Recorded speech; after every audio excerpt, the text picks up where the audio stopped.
Mon histoire du jour, elle tient en une phrase. Uber, c'est over. Comprenez, Uber, c'est terminé. Alors depuis le début de la semaine, ce mot-clé circule sur les réseaux sociaux. On est tombé sur plusieurs témoignages, vous allez le voir.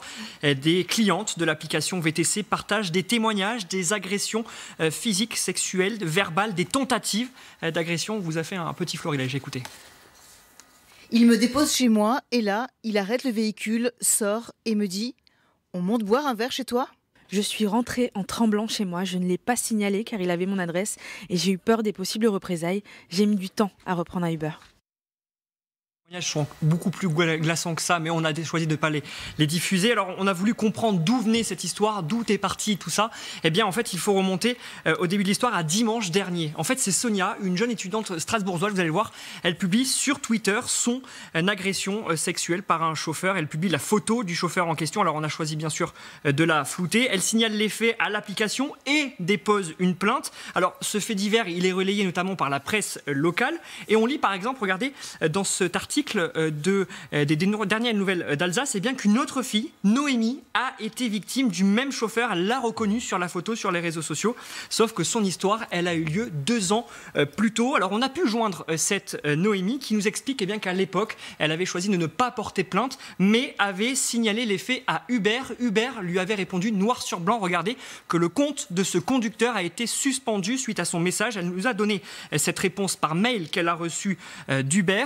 Alors aujourd'hui, 2 ans après, elle a choisi, elle aussi, de porter plainte aujourd'hui pour faire bouger les lignes. Et selon nos informations, une 3e victime présumée dit, elle aussi, avoir subi les assauts de ce même chauffeur. Elle n'a pas souhaité porter plainte. Alors, on les a toutes contactées. Elles sont toutes formelles. Mais ce sursaut général sur les réseaux sociaux, il a été rendu possible grâce à un compte Instagram qui a relayé cette affaire.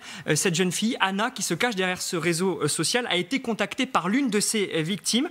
Anna, donc, elle dit aujourd'hui avoir reçu entre 150 et 200 témoignages d'agression ou de tentatives partout en France.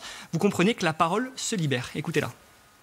J'ai reçu des messages de personnes qui souhaitent rester anonymes, qui m'ont révélé n'avoir parlé qu'à moi. Donc, c'est-à-dire, on voit quand même le niveau de détresse pour que leur première interlocutrice soit une inconnue sur Instagram. Et c'est parfois des gamines, en fait, de 14 ans qui viennent me dire ma vie est détruite.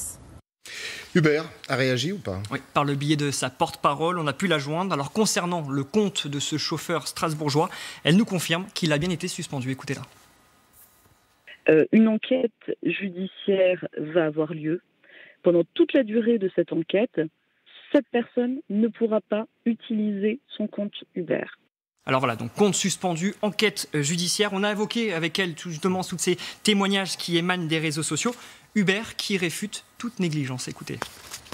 Ce sont des chauffeurs dont le casier judiciaire a été vérifié par la préfecture qui leur a remis leur carte VTC, qui est une licence professionnelle. Chaque année, nous épluchons tous les documents, c'est-à-dire que nous allons regarder que le numéro de SIRET correspond à l'identité qui est sur la carte d'identité et les informations que nous avons concernant cette personne.